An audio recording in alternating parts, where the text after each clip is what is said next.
இன்னும் பஸ் இன்னும் வரல. சார் வேலை கிடைச்சிச்சா? கிடச்சிச்சு. வாழ்த்துக்கள் சார். தேங்க்ஸ். நாளைக்கு கம்பெனியில் மீட் பண்ணலாம். இல்லை சார், நான் ஒர்க் ஃப்ரம் ஹோம் கேட்டு வாங்கிட்டேன். ஒர்க் ஃப்ரம் ஹோமா? ஆமாம் சார். சார் என்ன சார் ஆச்சு? சொல்லுங்கள் சார். சார் சார் 2 பேர் ஒரே கம்பெனியில் தான் சார் செலக்ட் ஆகிருக்கோம். அப்போ அவருக்கு மட்டும் ஒர்க் ஃப்ரம் ஹோம் கொடுத்துருக்கீங்க, எனக்கு கொடுங்க சார். சார் முடியாது சார். சார் ரெக்கமெண்டேஷனில் வந்து அவருக்கு ஒர்க் ஃப்ரம் ஹோம் கொடுப்பீங்க, சொந்த காலில் வந்து எனக்கு ஒர்க் ஃப்ரம் ஹோம் கிடையாதா?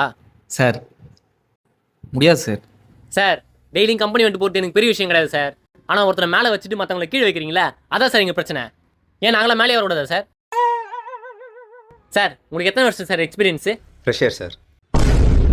ஃப்ரெஷர் அவருக்கு ஒர்க் ஃப்ரம் ஹோம் கொடுப்பீங்க, இந்த ஜாபில் 2 இயர்ஸ் எக்ஸ்பீரியன்ஸ். ஆனால் எனக்கு சார் அதான் அவர் அவ்வளோ கேட்குறாருல சார், அவருக்கும் ஒர்க் ஃப்ரம் ஹோமே கொடுத்துலாம்ல சார்? வேணாம் சார். சார் எனக்கு பதில் அவருக்கு ஒர்க் ஃப்ரம் ஹோம் கொடுத்துருங்க சார். நான் வேணா அவருக்கு பதில் தினமும் வேலைக்கு வந்துட்டு போகிறேன் சார். இட்ஸ் ஃபைன் தான் sir. Okay sir. Okay sir. என்ன சார் இது? சார் அவன் செக்யூரிட்டி வேலைக்கு செலக்ட் ஆனான் சார்.